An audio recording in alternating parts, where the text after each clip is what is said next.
Well, greetings and salutations, everybody. Welcome to Open Mic here on my YouTube channel. I'm, of course, your host, John Campea. It's an awesome honor and privilege to have you guys join me here today on this Saturday. Starting a little bit later than normal, going at around noon Pacific Standard Time today. On the weekends, I just kind of like to start whenever I get up. To be honest, I work 7 days a week. So at least on the weekends, I allow myself to sleep and just kind of start the show whenever I can get around to it. But I'm awfully glad you guys are here joining me today. A lot of stuff went on in the news yesterday. For example, dear heavens, I did not see this coming. You know I haven't seen this coming. So the Han Solo tickets go on sale, and I did a little video about this yesterday. You can see it on my YouTube channel. But the Han Solo tickets go on sale, and in their first 24 hours of ticket sales, they sell more than double the amount of tickets that Black Panther sold in its first 24 hours. Not as many as Star Wars or as Avengers Infinity War, granted, of course not. But the fact that it sold that many remember for me, I'm like, Solo's going to be $100 million opening weekend, max. Like at max, that's what I felt for a long time. When you combine the fact that nobody's ever really wanted a young Han Solo movie, people weren't asking for that, but they did it, they're doing it anyway. Then all the drama going on behind the scene with, directors coming and going and all that kind of stuff. And then on top of that, there's a chunk of people out there who really didn't like The Last Jedi. Majority of people do, but there's a lot of people who don't. So all that put together made me think like $100 million weekend tops. But then these sales numbers come out and it's like, okay, well, sales numbers combined with the audience reactions I'm seeing to the trailer, combined with the tracking numbers, I don't know, maybe it's possible it gets 200 million. Maybe it becomes the 7th film in history to make 200 million opening weekend. I don't know. I just don't know. I don't know what to believe anymore. But we'll just have to wait and see, I guess. All right. Of course, on Open Mic, the main thing we want to do here is taking your live questions. We're going to talk about whatever you want to talk about today. So let's dive into it. And we're going to get things started today, starting off with Let's Watch, who writes, "Hey, John, big fan. Have you seen Cobra Kai yet? It's a really great show. You know, I still haven't watched it. It still looks like crap to me. But to be fair, we've seen lots of movies and TV shows that look like crap and they end up being great. But I've just had zero interest in watching it. Just like zero interest in watching it. But I am getting, I asked you guys, if you guys seen it and you like it, let me know. And I am getting a lot of you guys telling me that you like it. So I'm thinking, I don't know, maybe this weekend sometime, if I can find any time, I'll squeeze in the first couple episodes and just see where we go from there. But I get a lot of you guys telling me that you really like it, so I just might have to check it out. All right, thanks for letting me know. Let's watch. What's next here? Spencer Smothers writes, "Do you think Marvel moves up Avengers 4 a week like Infinity War?" I don't see why they would. There's no reason for them to do it. No reason for them not to do it. I don't think anybody in the movie industry is looking at Avengers Infinity War and thinking the secret to its box office success was the fact that it moved a week. I don't think anybody's thinking that or saying that. So, it's possible they could nudge the release schedule up a few weeks, back a few weeks, whatever they wanted to do. That could happen, but until we see until we get a little bit closer, it's going to be hard to sell. I'm going to guess that they won't, though. I don't see any reason for them to do it, so I'm going to guess that they won't. But it's just, again, they could. I'm just saying I'm going to guess they won't. All right. RR101 writes, "Thoughts on JJ's Star Trek score? I think it's a masterpiece." I really like it. And it wasn't so much the first movie that hearing the score made me go, oh my gosh, this score is amazing. It was really not until the third film that I realized when that music, bum, bum, bum, bum, bum, bum, starts kicking in, it's a very regal piece of music. And I think I didn't appreciate it the first film because, even in the first film, I thought it was good. But there was part of an adjustment period for me going, this isn't the classic Star Trek music. Ba, ba, ba, ba, whether it's Next Generation classic or original. Sorry, there are a couple of great Star Trek themes. Why do you need a new Star Trek theme? And it took me a couple movies to really appreciate going, you know what? This is a really regal piece of music. And when they're doing those big space sweep shots and you hear that ba, ba, ba, ba, ba, ba, it's actually kind of chilling. So you're right. I've grown to appreciate the score for the new Star Trek music video way too many times. Yeah. If you haven't seen that new music video, by the way, I think it's called Ashes by Celine Dion for Deadpool 2. If you have not seen the video, oh my God, just stop what you're doing, come back to my video later, because honestly, that Celine Dion video for Deadpool 2 is way better than my show. So, like, go and watch that video and just soak it in. It's fantastic. Okay. For those of you who don't know what Spencer's talking about, so in a recent interview, I think it was with the New York Times, they were talking to Ryan Reynolds, and they're talking about possibilities for Deadpool 3. And one of the things that Ryan Reynolds says is, the thing with Deadpool is you keep having to take things away from him. And I'm paraphrasing here a little bit, but basically says, what else is there left to take away from him? So, like, some people were like, does that mean Morena Baccarin's dying in Deadpool 2? Like, that would be dark. Like, that would take it in a bad direction. So, that's a possibility. So when you look at a song like Ashes, and then you hear those Ryan Reynolds quotes, you can see why people might be thinking, I'm sticking to my line of 35%. So I believe it's a possibility. I still don't think they'll do it, but it's certainly a possibility. All right. Penalty writes, Infinity War, 70% drop Friday to Friday. The Force Awakens had a 58% drop. Legs? Ending too sad? Okay, so what Clock of Plenty is talking about is Avengers Infinity War on its first Friday made something like $106 million. The Friday estimates for yesterday at the box office was $31 million. So roughly a 70% drop from Friday to Friday. That's really nothing to be concerned about because on its second weekends, movies usually do much better on their Saturdays and Sundays than they do on their Fridays, once they get into their second and third weekends. So the overall first weekend drop is not going to be 70%. Just because it was 70% for Friday, believe me, it's not going to be 70%.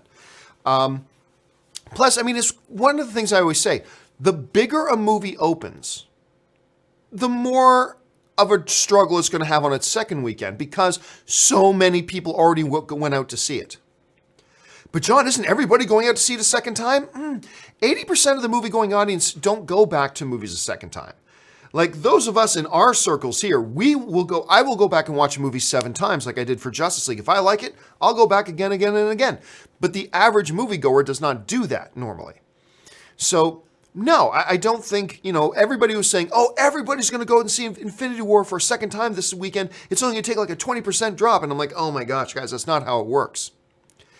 Now, I was guessing 50. It might be a little bit lower than that. Whatever, sure, maybe.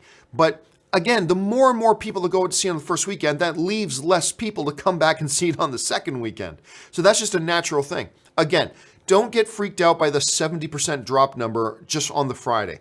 Saturdays and Sundays make up more of the second weekends, so it's not going to be a 70% drop. It's going to be in the 50 range. Give or take 10%. It's probably more than 50, but it's going to be in that range somewhere, I believe. So I wouldn't worry about that too much. Now, look, if we get through the full weekend and we see that it has a 70+% drop, okay, then we need to look at other factors. I'm still thinking it's going to be closer to 50 than 70, but we'll find out for sure.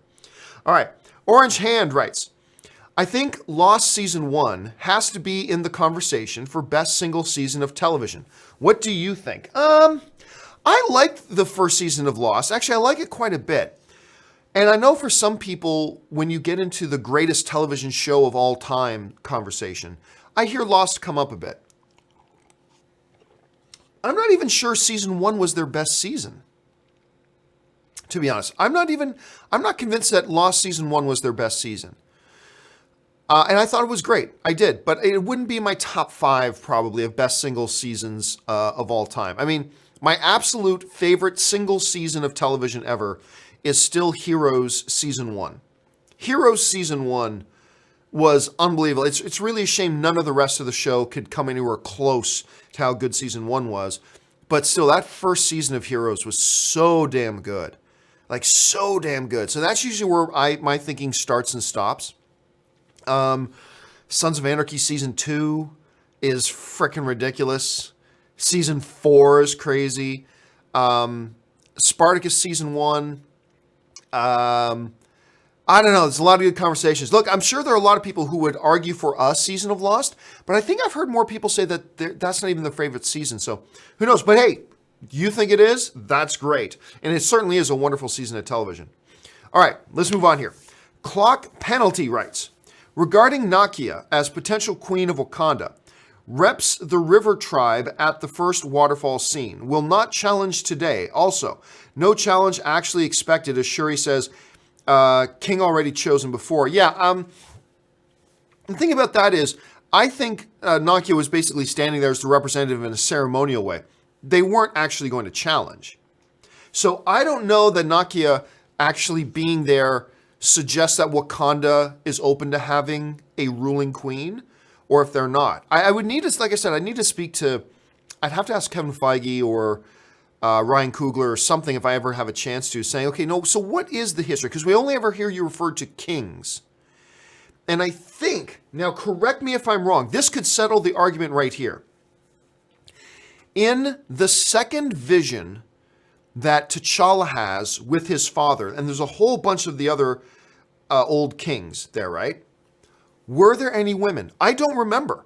Because if there were women there, that settles the argument. That ends it. That ends the debate. That clearly queens have ruled. They've have ruling female monarchs. So I would have to go back. Any of you guys know if in that scene, the second vision scene that T'Challa has talking to his dad when he's yelling at his dad and all those other, Panthers and elders are standing around too. Are there any women? I simply don't remember, but that will settle the issue one or the other. Then we won't have to wonder about it anymore. Okay, let's move on. Adam Douglas writes, with news of pre-sales and projections, does this put to bed that the majority hate the new Star Wars? The Last Jedi definitely had people who disliked it, but it's clearly that they were the vocal minority. Average viewers are returning. Oh, no, I've told you all along. Yes, the majority people like The Last Jedi. It is the vocal minority, but it's not like it's a tiny little fraction minority. It's a significant group of people that didn't like The Last Jedi, but they are the minority. It's just kind of funny when you look at every single kind of viewer rating system. They all show that except one, the Rotten Tomatoes one, which is the one everybody targets because it's totally useless because it's completely manipulable, right? People can manipulate that system easy like that.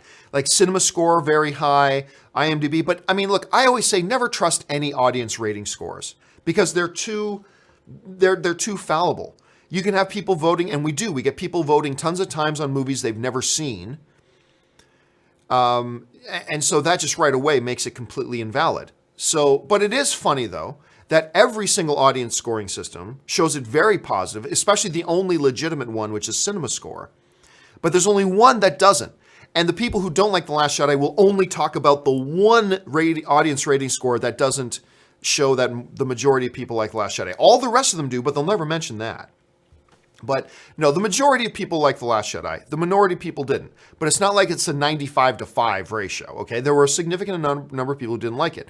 But yes, I do think that the way people have been rushing out to buy tickets for Solo, a Star Wars story, and I hate calling it that, but the number of people, the sheer volume of people, like I said, double the amount of tickets sold in its first 24 hours than sold for Black Panther. I mean, that clearly does not mean double the amount of people are going to go see it opening weekend. No, that's not how it works. It's just saying that it's kind of just anecdotal, that it really does show that there is still a huge, fiery passion for people to want to run out and see Solo. More than I thought. Does it put it to rest? It shouldn't have to, because to me, that argument was already put to rest. But this does kind of put an exclamation point on it. But, who knows? We'll see. Let's see how the opening weekend actually does. If, this movie does go over $150 million opening weekend, then yeah, that puts that to rest. Because I never would have thought in a million years this movie was going to make 150 opening weekend, and it looks like it is, and maybe it exceeded. And who knows? Maybe it becomes the next member of the $200 million club. We'll have to find out. All right, let's move on here. Ben Rayner writes, did you like Arrow this week? Not nearly as much as I liked it the week before. Or 2 weeks prior. To be honest, it was really convoluted and messy. Like whenever a TV show or movie does court scenes, I've worked in law, and I see that the law is being completely portrayed on a TV show. It's like, come on, that's not how a court works. That wouldn't happen. That does not happen like that. And oh my God, that Arrow episode this week was one of the worst examples of that ever. ever. It was one of the worst examples of that ever. So no, I didn't love it. Didn't love it. It was okay, though. It was all right. Look, I got to say, though, the last 4 or 5 episodes of Arrow are probably my favorite set of 4 or 5 episodes of Arrow that I've seen in the last number of years. So I'll say that for it. All right, let's move on here. Eddie N writes, oops, I had a bit of a jump here. Give me a second. Where'd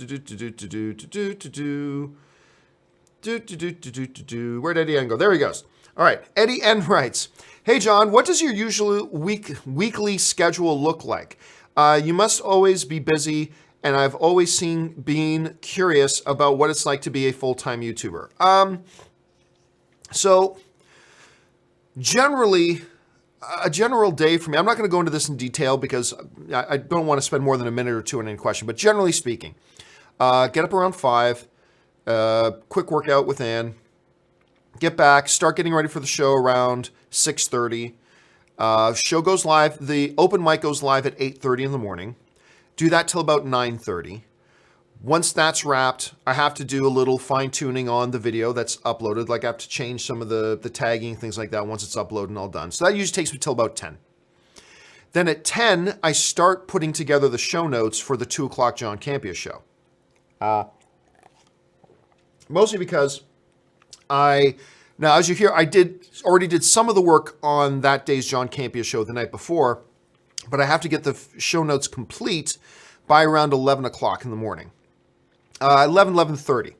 Because by 11:30 in the morning, I need to send over the finalized notes over to Ray, so Ray can start putting the sidebar graphics and the lower thirds and all those types of images together that I'm going to need.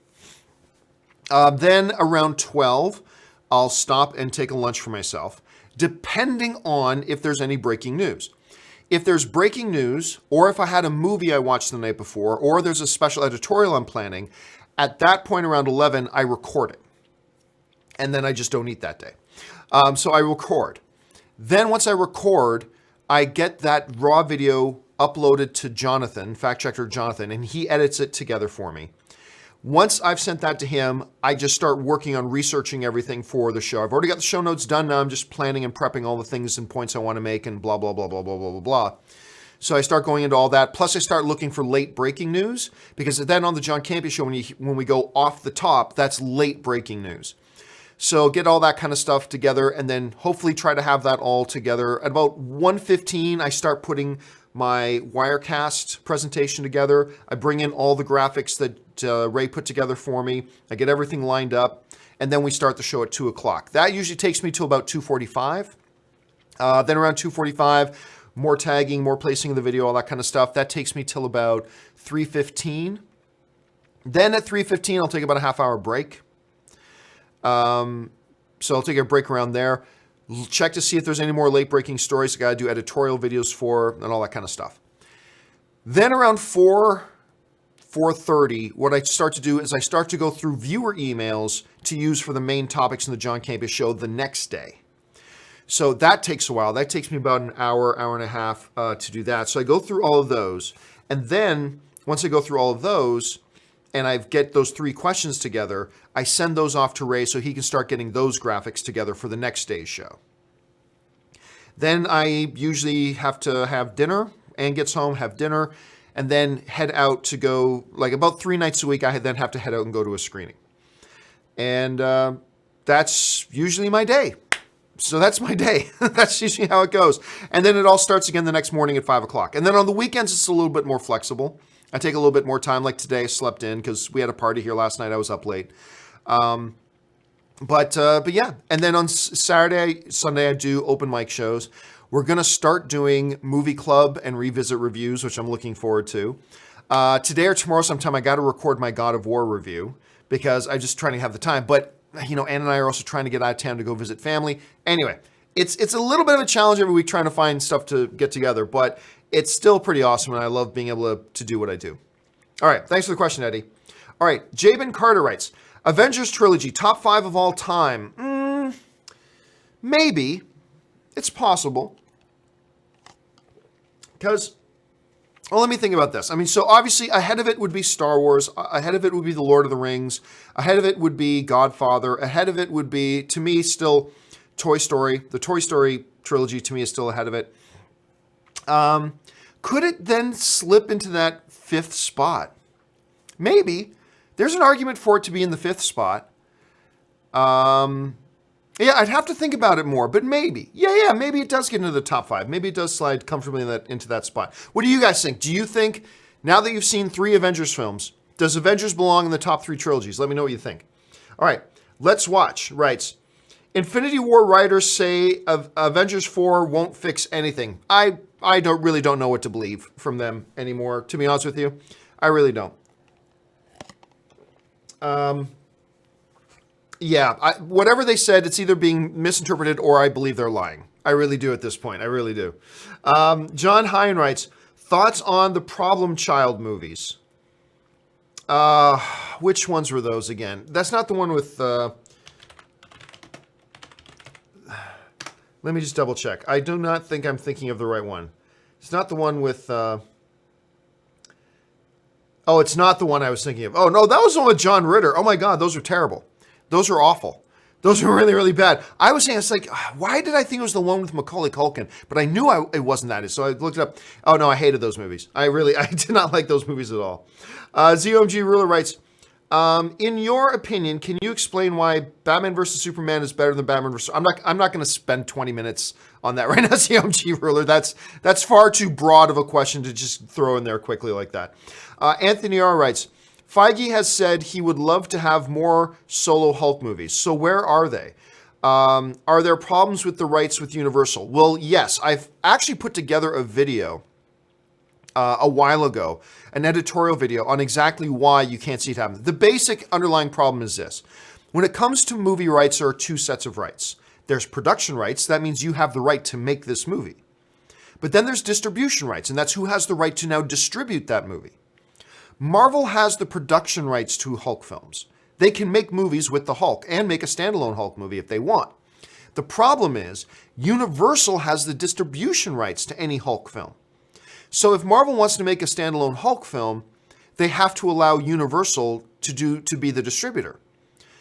Marvel does not want to split money with another company like that. They don't want another distributor. They want to distribute their own films. So they just keep making Hulk in other people's movies. And I don't think there's an expiration date on the Universal deal. I could be wrong about that, but I think it's in perpetuity. I think somehow they've got to make a deal, and apparently Universal's not interested in selling the distribution rights back to Marvel. So it's a big kind of a mess, but that's where things stand. Marvel has the production rights on the Hulk, so they can use Hulk in their movies. But if they decide to make a standalone Hulk movie, Universal gets to be the distributor of it. And that's not what Marvel wants. Disney wants to distribute their own movies, and that's why we haven't seen one yet, because Marvel and Universal can't get their stuff straightened out together. All right. Tracy E. writes, do you think people are buying tickets for Solo because Ron Howard directed it? Oh, I don't know. I think, look, when you hear a guy like Ron Howard, who's a great director, I mean, some all-time great classic Hollywood movies that he's done, I think that in the midst of all the turmoil and the controversy with Lord and Miller leaving, I think Ron Howard made a lot of people feel a lot better.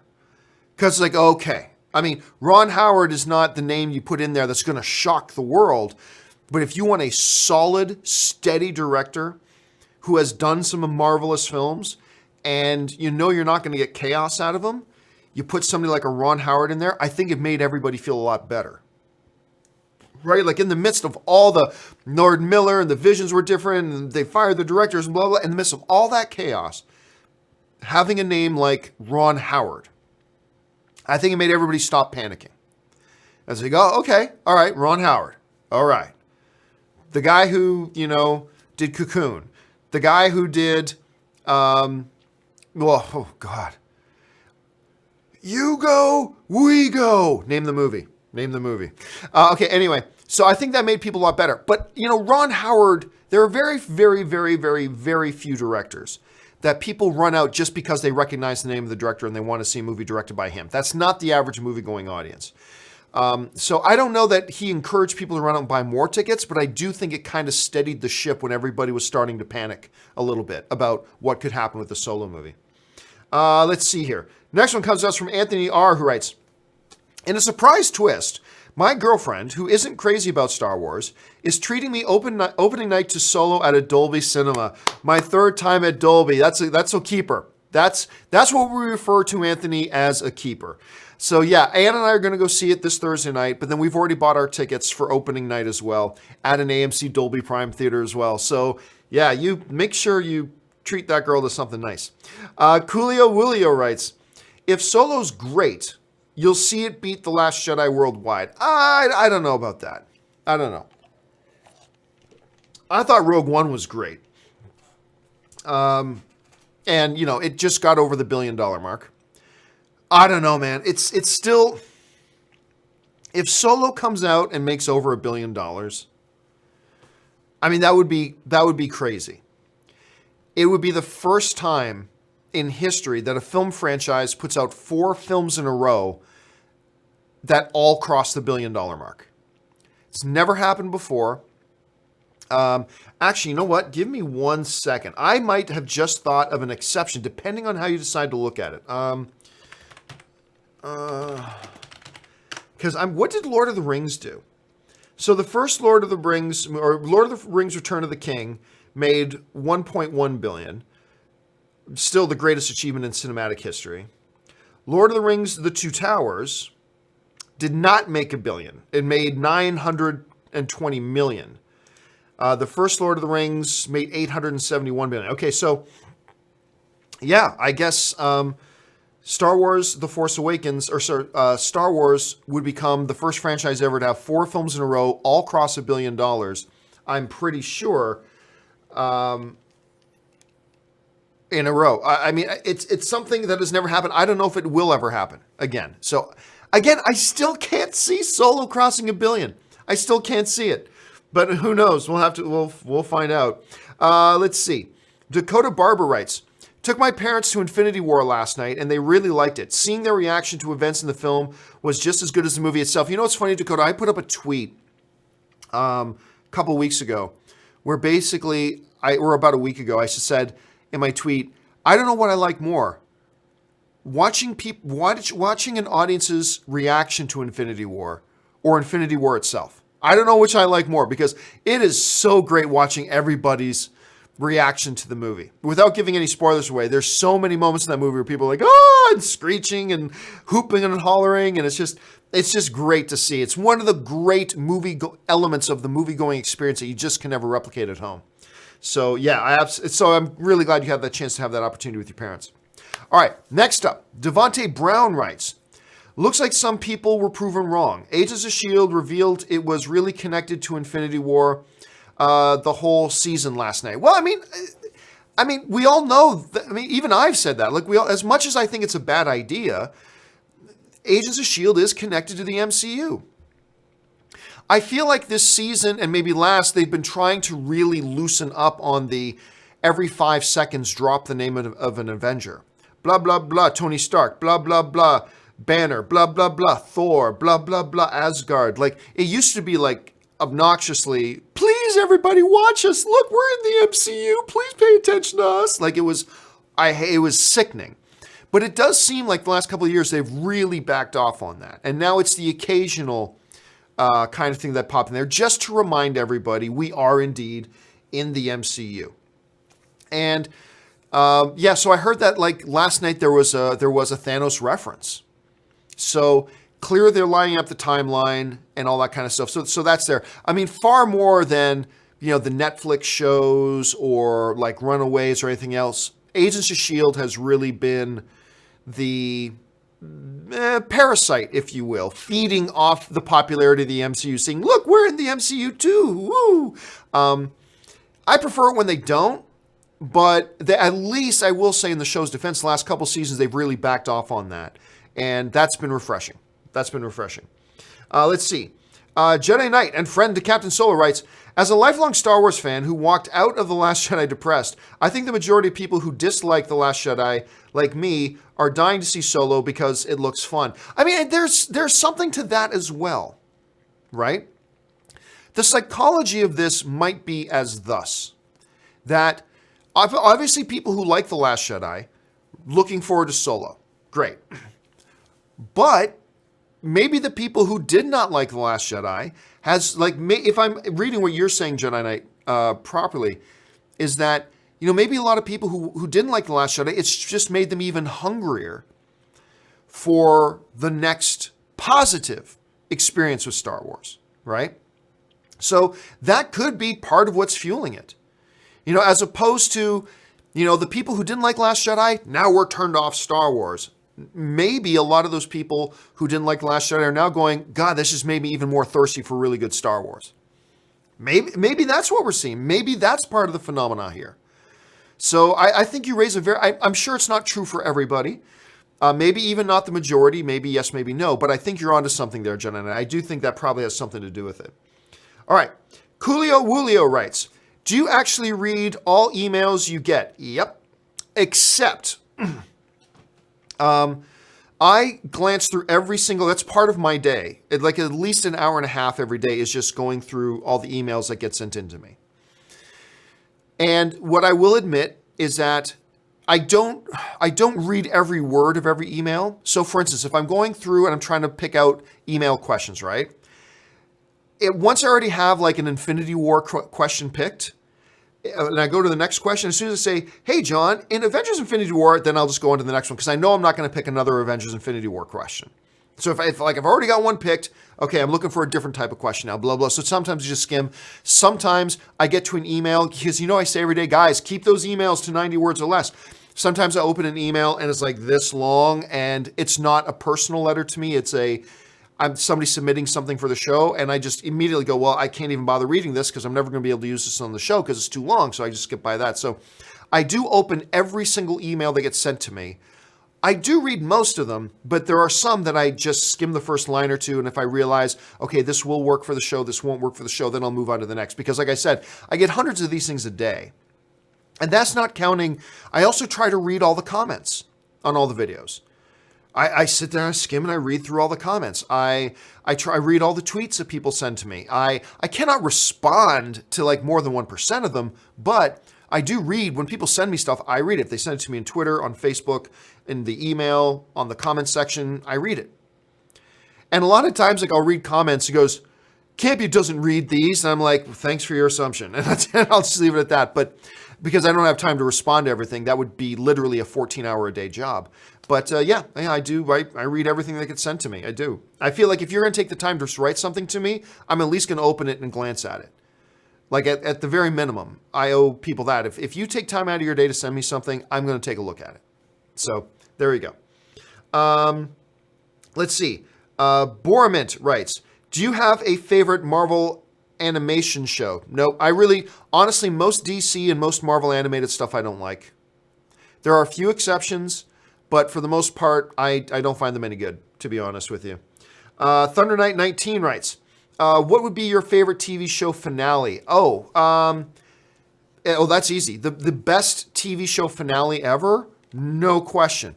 Star Trek The Next Generation, All Good Things. It's a 2-part episode called All Good Things. And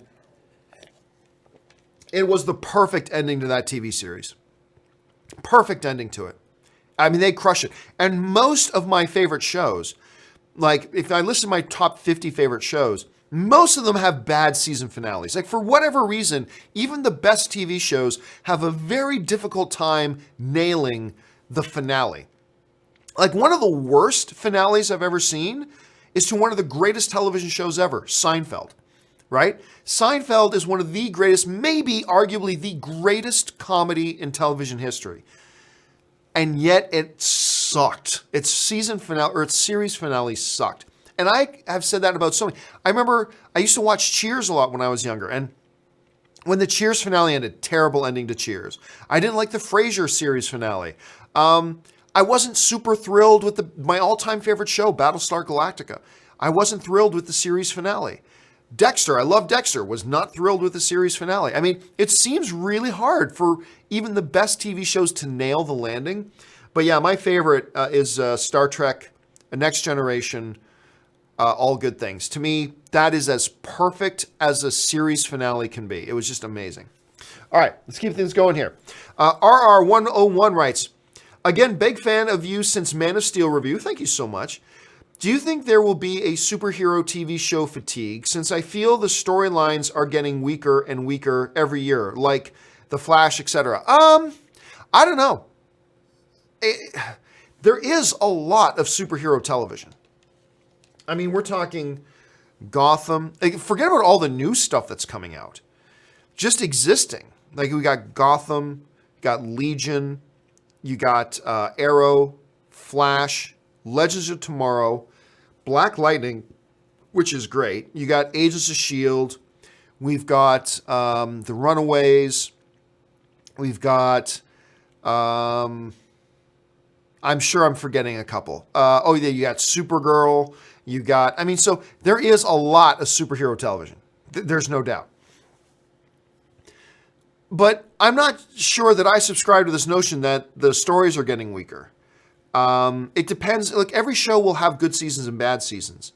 So, for example, like Black Lightning has been great. I love Black Lightning. I love their story stuff. The new show, Krypton. I'm enjoying Krypton. And I think part of it is because the story is so good. I really like the story and the characters in the show. I think they're doing a very good job with it. So I'm on board for that one. But once a show is running for a while, you're going to have bad seasons. So that's going to happen. But I can't see it happening yet. But look, now that we've got DC launching their streaming services, right?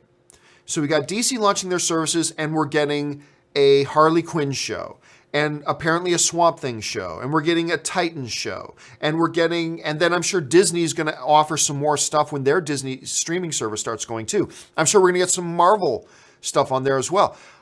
We are in a position now that you could legitimately say within the next 2 to 3 years, we could see serious superhero fatigue for television start to set in. Because there's a lot of superhero TV. And it's different from the movies. I do not sense any impending kind of set in of superhero movie fatigue. I don't sense it. The last two ones have both crossed $1 billion. Black Panther, $1.3 billion. We've got Avengers Infinity War, which has a really good shot at hitting the $2 billion mark. I don't see it happening, but I do see it happening in TV sometime soon, especially with this massive proliferation of sheer number of superhero shows as everybody's jumping to get on the bandwagon right now. Could happen in the next couple of years. It could. We'll see how that goes, though. All right. Anwar Morse writes, "Hey, John, love the show. Thank you so much, Anwar. You mentioned you purchased a new bed that changed your life. What type of bed was it?" You know what? I'd have to get my wife in here to explain it. But it was one of these mattresses. I'm not going to pretend to know the science. I just laid on it and made my bum feel good. So basically, it's one of these things where it's got a layer of this and then another layer of this on top. And it's got that whole cooling technology, because this happens to me a lot when I sleep sometimes at night. The part of me that's laying on the mattress, it starts to get really hot. But it's one of these mattresses that like kind of channels the heat away from you. And it's super supportive and comfy and like squishy. And oh my God, I just love it. I'll tell you what, I'll ask Anne the actual specific name of it and I'll share it. But it has changed my life. It's been great. Okay, let's see.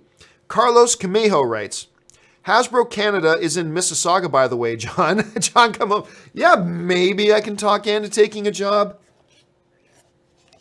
Oh my God, that would be awesome.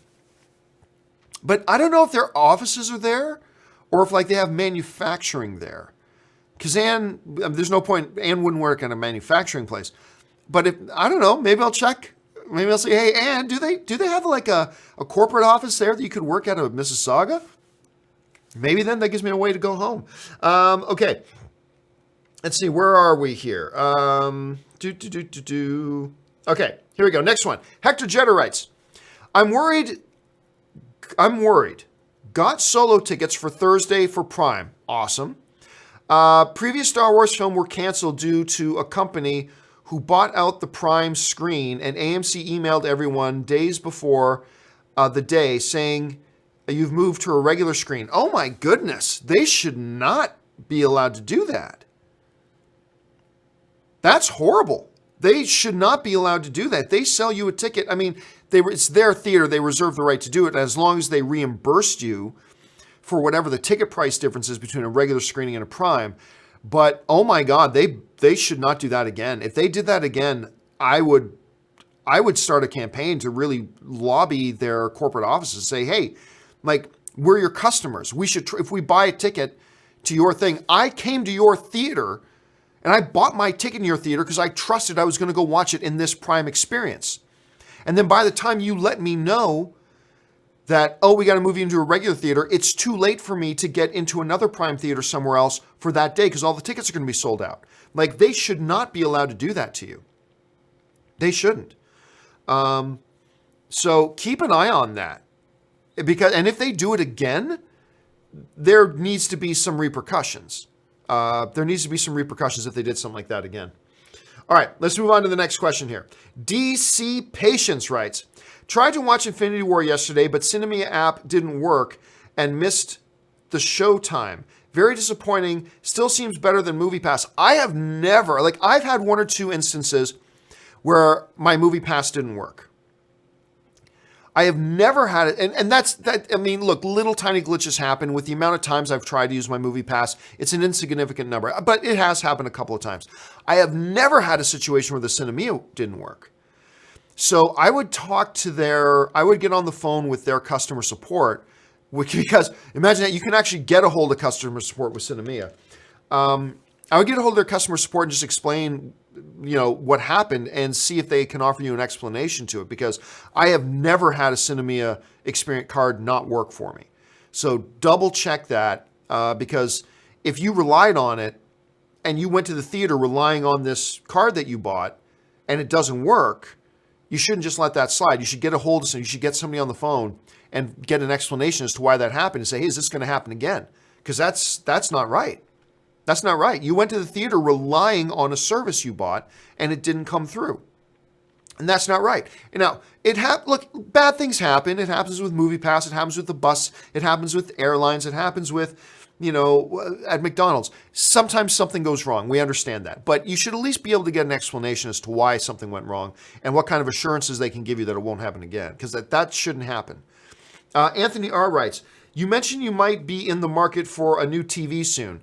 TCL 6 Series 55-inch with built-in Roku, 4K HDR and Dolby Vision, $650, great budget TV. Well, 55 inches is a little big, because right now my main thing is looking for a new TV for our new bedroom, because the TV we have in our bedroom and we've had in our bedroom has always been, we've had a smaller master bedroom, so we had a 32-inch TV, right?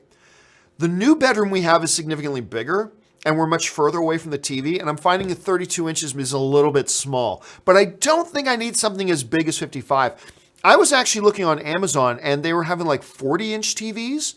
40-inch TV, 4K, not that I have anything in 4K right now, but 4K, 40-inch TV with built-in Roku, like $240. So I'm looking at that. Because that might be better kind of range for me for a bedroom TV than something like, say, a 55-inch. But that does sound like a good deal. 55-inch with built-in smart Roku capabilities and 4K HDR and everything. That's $650. That's not a bad deal, man. That's pretty damn good. All right. The next one comes to us from Inferno, who writes, have you ever seen a movie and thought, this is a game changer, but it ended up being forgotten by the majority? Yeah. I thought John Carter was great sci-fi. I really did. The first time I watched John Carter, which a good example of Disney botching their marketing. Disney usually crushes their marketing. John Carter was an example of them botching their marketing. John Carter was great. I loved it. It was such pure, fun sci-fi. It was just pure sci-fi. And I thought Taylor Kitsch was great in it. I thought the visuals were quite strong. I thought it was a great story and the mythology in it. I ate it up. And I remember watching it thinking, this is a game changer in the sense that this is going to spark a new flood of this type of sci-fi, this type of science fiction. It's going to spark, because I just ate it up and I love the movie. And then it flopped. For a big budget film, it flopped. I mean, it still had over $200 million at the box office. That's nothing to sneeze at, but they lost money on that. And that's one of the examples of a time that I thought this is going to change some things, and it really didn't. So that's one example. Let's see. Next one comes to us from Sean Campbell, who writes, Avengers 4, Iron Widow, Iron Hawk, Iron Cap search for AA batteries and cheapest oil changes in an attempt to keep their suits working for an entire film. Yeah, that's sure. Go ahead. Try to get me going on the whole Iron Spider thing again. Yeah, I mean, I'm sure it's just a matter of time before we get Iron Widow and Iron Hawk and Iron everybody else, because that's the only way things can be cool is if you make them like Iron Man, apparently. Sal O writes, Groot lifted the Stormbreaker. He is worthy. Cannot talk about that. DC Patience writes, Cobra Kai is surprisingly touching. I was hating on it at first, but already binged 4 episodes today. Glad I purchased YouTube Red. Well, D, I mean, now you're another person telling me to watch it. I'm running out of excuses not to watching it. So maybe I need to give that thing a shot. Let's see. Rasengan writes, did you see Celine Dion Deadpool 2 music video? Oh, I've talked about it many times the last day or so. On the last 3 shows in a row, I've talked about it. Yes, I have. It's fantastic. Everybody should check it out. Kick It to the King Productions writes, Russo brothers said again, Venom is not connected to the MCU. Not surprised by that confirmation. Don't expect Tom Holland in Venom as Spidey. I don't expect Tom Holland in Venom as Spidey, but I also acknowledge it is still a possibility. Remember, the one thing that Kevin Feige said, and I'm forgetting the woman who's producing Spider-Man Homecoming with him, but anyway, she said that Venom is in the same reality. They didn't say same universe, but she said the Venom movie exists in the same reality as the MCU. To which Kevin Feige said, that's the perfect answer. Okay. What does that mean? It could mean 20 different things. I will say this, though. I don't think the MCU acknowledging the existence of Venom necessarily precludes the notion that the Sony movies could acknowledge the existence of Spider-Man. Think about that for a second. Think of it in terms of the MCU movies never reference the Agents of S.H.I.E.L.D. TV shows, but that doesn't stop the Agents of TV shows from referencing the MCU, right? We have never seen a movie in the MCU reference the Agents of S.H.I.E.L.D. TV show directly, but we've often seen the Agents of S.H.I.E.L.D. TV show directly reference the MCU. I am definitely not saying that is what's going to happen with the MCU and the Sony Spider-Verse that they've got going on here. Starting off with Venom, then Black and White, or Silver and Black, I mean. But just because the MCU doesn't acknowledge the Venom stuff doesn't mean the Venom films can't acknowledge what's going on in the MCU, or, at the very minimum, Tom Holland's Spider-Man. How would they do it? I don't know. Should they do it? I don't know. Will they do it? I don't think so, but I do think it still exists as a definite possibility that they could.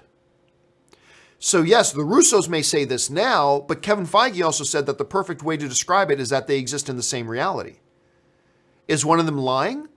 Or is it just that there's a complicated answer to it and we're just going to have to wait and see how they actually all put that together? But it's not as simple as, well, Russo's just said this, so that ends it. Well, no, because Kevin Feige once said it's the perfect answer to say that they exist in the same reality. What does that mean? I don't know, but we're going to have to wait and find out. All right, let's see. Carnell B writes, rarely catch you live, just saying hey. Well, hey, Carnell. I love hearing your opinions that differ from mine. We disagree quite a bit on some movies. Agreeing to disagree is awesome for me because you always have an interesting point of view. Well, thank you so much, Carnell. And really, that's the whole idea about being film fans, right? It's not about us believing the same things and having the same taste in every single movie. It's about hearing a different point of view from a movie that I have, instead of just wanting to go and hear everybody say the exact same thing we already think. So I'm glad you could jump in and join us live today, Carnell. I appreciate that. Thank you so much. Dirk Diggler writes, hey, John, Reframing my remark on Friday, MCU currently has a majority better track of publishing good films, etc. Infinity War. DC has a chance to get on good track with their next 3 films. If not, then reboot. I don't know. You always have a chance to get on the right track. You always have a chance. It's never too late to get on the right track. The question is, what gives you your best opportunity of getting on the right track? I still firmly believe their best opportunity to get on the right track is by starting over with a clean slate and rebooting. That is their best opportunity.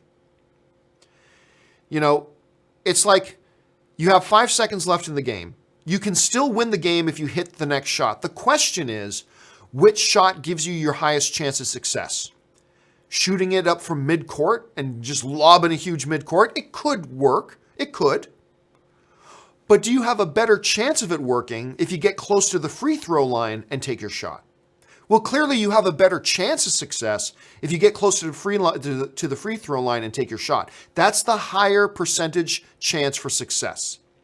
You still could succeed by heaving it up from midcourt. We've seen that happen. You can still succeed, but your better chance for success is to get closer and take the closer shot. For me, is it possible that they get back on the right track by just keep going? Yes, it's possible.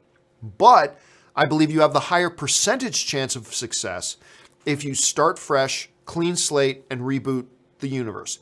I just think it gives them the better opportunity for success. We all want it to succeed.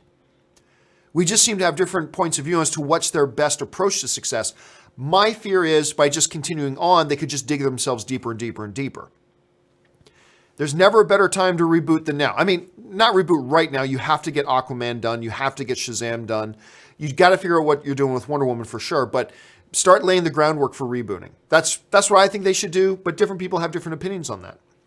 Let's see. Kevin Komaki writes, Iron Spider in Spider-Man Game of the Year. I haven't heard anybody talk about that game yet. I certainly haven't had a chance to play it, but it's good. It sounds like you enjoy it, though. Hard-Boiled Entertainment writes, why do you think Zack Snyder's posting all those images from his cut of Justice League, not in the theatrical cut? I'm surprised he's allowed to. I'm not quite sure. Here's the thing. Number one, I'm not sure he's not allowed to. If he just took those pictures personally on set and, he's the director of the film, there's that. Maybe he shouldn't be posting them, but does Warner Brothers really want to get into a public fight with Zack Snyder? What's going to be accomplished? If they go to Zack Snyder and demand he take them down, then that becomes the story. Warner Brothers demands Zack Snyder takes his pictures down, and then that becomes a big negative shitstorm, right? So if he is allowed to show them, then he's showing them. If he's not allowed to show them and he's doing it anyway, what's Warner Brothers going to do about it? I mean, they could make him take it down, but then they got to deal with all the negative backlash they'd have to face. So Warner Brothers is kind of in a no-win situation. And I don't know how good the relationship there is between, Zack Snyder and Warner Brothers right now. Maybe it's great, maybe it's bad, I'm not sure. I'm not going to read too much into it from that. But like I said, even if he's not allowed, what's Warner Brothers going to do? Zack Snyder has them against a wall. Because Warner Brothers does not want some kind of negative backlash for making a filmmaker take pictures down from his own film. You know what I mean? So it's a tough spot. Born Bond Bauer writes, Infinity War looks front-loaded, now trailing Star Wars Force Awakens by 70 million. Well, I mean, remember, it just set the record for the fastest movie to $1 billion. The Force Awakens had that record at 12 days. Infinity War just broke that record by doing it in 11 days. So remember, any movie that gets that huge amount of people out to it, there's going to be a drop-off. Because now everybody's seen it in its first week. There are fewer people left who haven't seen it yet than there are who are. So, I mean, you got to expect that a little bit. So I'm not going to get too terribly worked up. I'm going to wait till we see the Sunday box office estimates. Wait till the Sunday report comes in. Then we'll start having some dissection and some discussion about, why this, why that. But until we actually get the numbers, let's wait and find out. Okay. Because remember, too, Infinity War trailed behind The Force Awakens on first Thursday night opening, and it trailed behind The Force Awakens for Friday numbers as well. Yet it ended up winning the box office weekend title by $7 million. So let's wait and see until the whole weekend's done. Then we'll get a better idea of where we're at. Let's see. Dirk Diggler. Oop, took a big jump here. Hold on a second. Here we go.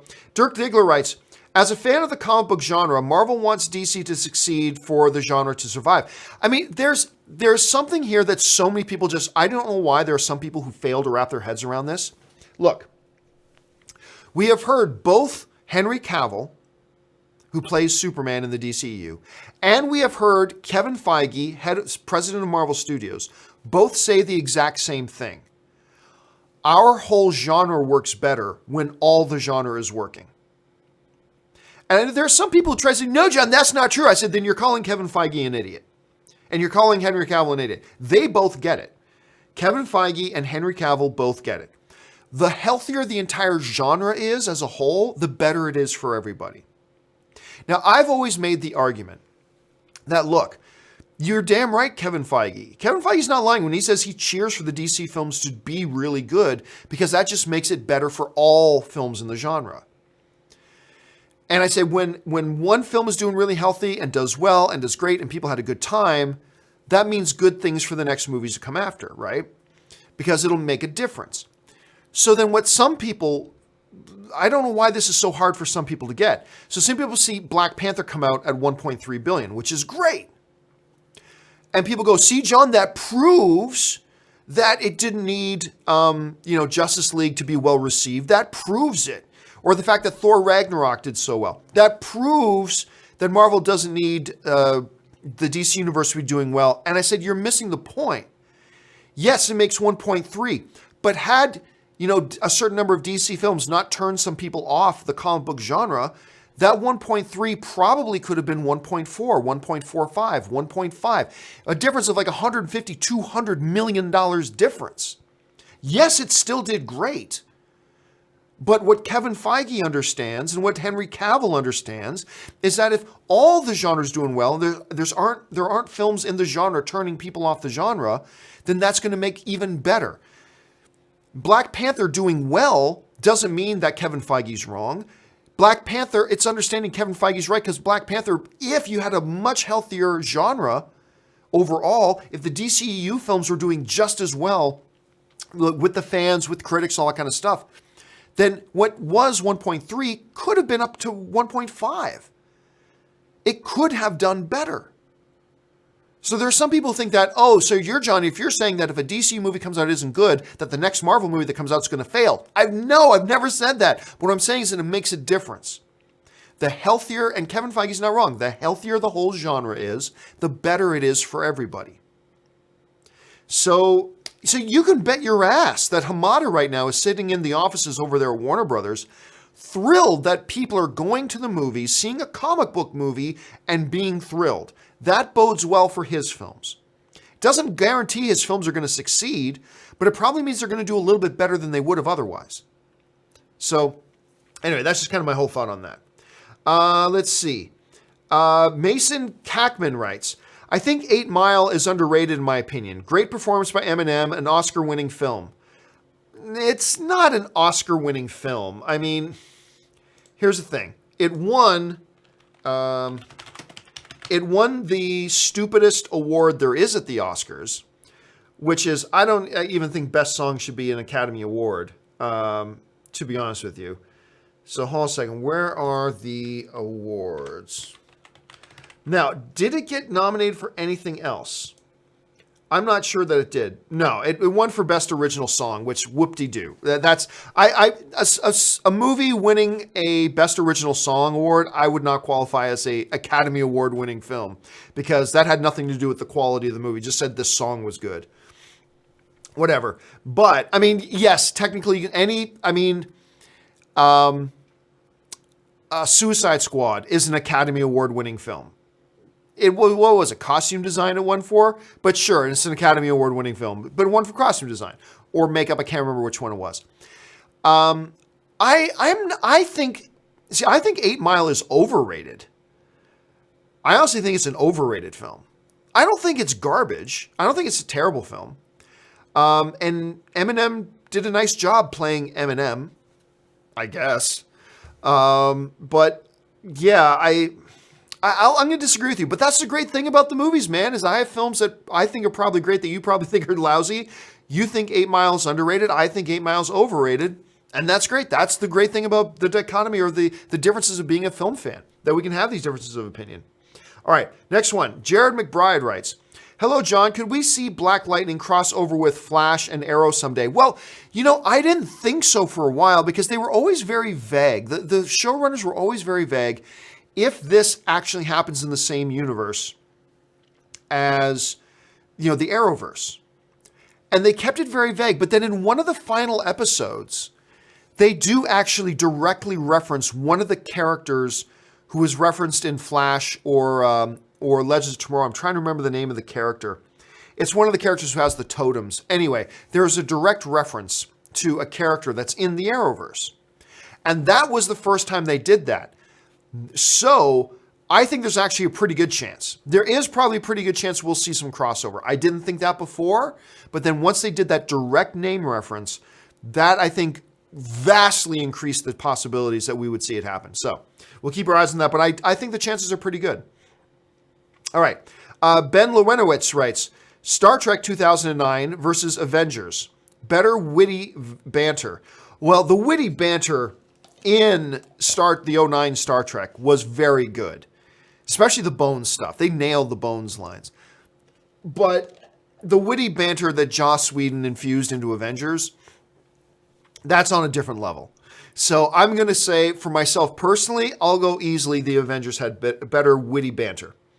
All right. Next one comes to us from Crimson ID4, who writes, I feel bad for AM at W because they are... I feel bad for A Matt W because they are following BP and IW. That's like Simon and Garfunkel following the Rolling Stones and the Beatles at a show. People may enjoy it, but afterwards, all they talk about is the first 2 acts. Oh, you're Ant-Man and the Wasp. Okay, sorry guys, please don't use abbreviations.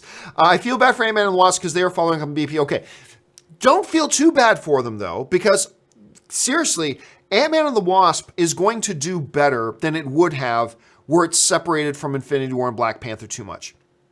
Yes, the odds are people are going to be talking about Infinity War and Black Panther more, yes. But being less than 2 months away, there's a very solid chance that Avengers Infinity War is still going to be in theaters when Ant-Man and the Wasp comes out. And I think that's going to give it a boost. So the first Ant-Man made 500-something million at the box office, which is great for a movie called Ant-Man, for heaven's sakes. I think it's going to do better this time around. And I think a part of it is going to have to do coming right off, still in the afterglow of everything that is Infinity War. I think it's going to benefit from it. I think you're looking at an Ant-Man and the Wasp movie now that makes 675, 700 million, significantly better than the first Ant-Man, at least as far as financial results go. So I wouldn't worry about it too much. I think Peyton Reed is actually feeling pretty good. Peyton Reed, the director of Ant-Man and Ant-Man and the Wasp. I think Peyton Reed is probably feeling pretty good about the placement of his film. I bet if you gave him the option, he'll take it right there. Because I think he knows they're going to get some benefits from the afterglow of all the stuff about Infinity War and Black Panther. It won't perform at the same level as Infinity War and Black Panther, but it's going to benefit from it. So I think, don't feel too bad for him. I think Peyton Reed's probably feeling pretty good. All right, next up, and we just got time for just a couple of more here, and then we got to call it a day. Hellboy writes, TV finales. Breaking Bad's finale was the perfect ending to the perfect show. I will differ from you a little bit on that, Hellboy. I wasn't thrilled with Breaking Bad's finale. I thought it was pretty good. I thought it was a pretty good finale. Better than most. But it was a great show. And for finales, I thought it was a pretty decent finale, but not one of my favorite episodes of theirs. And I thought there were other ways they probably could have finished it off better, but that's just me. Let's see, next one. Comes to us from Sindre Telso Caudal, who writes, adding a filthy Campea reference to my new film. Well, awesome. Let me know. Send me a clip when you get a chance to do that. I'd love to see it. Hardboiled Entertainment writes, don't you get more points shooting from mid-court? Well, no, you don't. If you shoot from outside the anywhere outside the 3-point line, you get 3 points. So if you do it right 1 inch from the 3-point line, it's 3 points. 40 more feet back at center court, it's still just 3 points. So no, you don't get any bonus points for shooting from midcourt. It's Mo writes, if you were the Feige at DC, how would you do the movies? I would reboot right now. That's what I would do. And It's Mo also writes, also, hi from Laredo. Where's Laredo? Is that in California? It sounds like it would be a place in California. Or maybe it's a place in Russia. I have no idea. But thank you for saying hi from Laredo. All right, guys, that will do it for me for today's installment of Open Mic. Thanks so much for being here. I got a busy couple of days. I don't know how I'm going to get all these done, but I got to get a God of War review up. That's going to be up this weekend. We've still got parts 5 and 6 of our Avengers Infinity War spoiler discussion videos we still got to get done. I still have a companion video I still need to do. It's going to be a busy weekend. Don't forget, tomorrow we also have Open Mic tomorrow morning, probably around 9 o'clock. And also tomorrow at 2 p.m. in the afternoon, we've got Star Wars talk. I'm sure we're going to have a lot to talk about the Solo movie as well with all the numbers we're seeing coming out now. So make sure you guys join me back here then. That'll do it for me, guys. Thank you so much for being here. My name's John Campea, and until our next video, bye-bye.